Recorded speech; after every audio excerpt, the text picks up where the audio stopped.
آپ لوگوں نے یہ بات تو ضرور سنی ہوگی، علی بابا اور 40 چور۔ آج سپریم کورٹ کے باہر مولانا فضل الرحمان اور 11 جماعتی اتحاد کو دیکھ کر یہ بات صادق ہوتی نظر آئی۔ آج اس ویڈیو میں ہم آپ کو بتائیں گے کس طرح 40 چور مل کر اپنی چوری پر پردہ ڈالنے کی کوشش کر رہے ہیں۔ آج کے دن بہت کچھ ہوا، پارلیمنٹ کے اندر بھی اور باہر بھی۔ پی ڈی ایم حکومت کافی دنوں سے اس کوشش میں تھی کہ کسی طرح سپریم کورٹ کو پریشرائز کیا جائے، تو اس ضمن میں وہ پارلیمنٹ میں تو شور مچا ہی رہی تھی، تو آج انہوں نے سپریم کورٹ کے سامنے دھرنا دے کر مزید اس آگ کو بھڑکا دیا ہے۔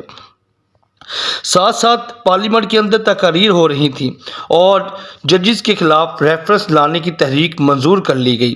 تحریک انصاف جس نے تمام محاذ اپنے خلاف کھول لیے ہیں، فی الحال بری طرح پھنس چکی ہے، کیونکہ پی ڈی ایم اور ادارے عدالت کے تمام فیصلوں کے انکاری ہو چکے ہیں۔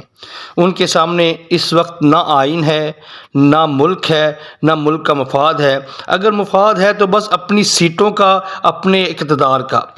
وہ پی ڈی ایم ہر وہ حربہ استعمال کر رہی ہے جو الیکشن کروانے کی راہ میں رکاوٹ ڈالے۔ دوسری طرف آج عدالت میں ایک اہم سماعت ہوئی۔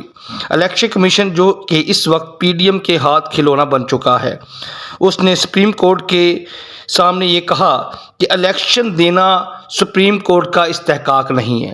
یہ بات کتنی شرم کی ہے کہ آج 14 مئی کو جب الیکشن کمیشن کا کام صرف الیکشن کروانا ہی ہے، الیکشن کرانے کی بجائے وہ الٹا سپریم کورٹ کو یہ کہہ رہی ہے کہ یہ آپ کا استحقاق نہیں۔ تو اس کے جواب میں عدالت نے کہا کہ یہ بات آپ کو اب یاد آئی ہے، آپ صرف ریویو میں جا سکتے ہیں۔ اور الیکشن کمیشن نے پوچھا کہ آپ کو دلائل دینے کے لیے کتنا وقت درکار ہے، تو الیکشن کمیشن نے 10 دن کا ٹائم مانگا۔ الیکشن کمیشن یہ صرف اس لیے کر رہی ہے کہ وہ ٹائم گین ٹیکٹکس یوز کر رہی ہے۔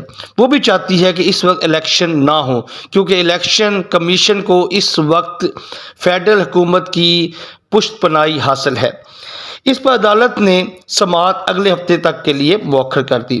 اس وقت یہی لگ رہا ہے کہ تمام ادارے اور پارٹیاں عمران خان کو دیوار سے لگانے کی کوشش کر رہی ہیں، لیکن یاد رکھیے گا، اللہ کی لاٹھی بے آواز ہوتی ہے۔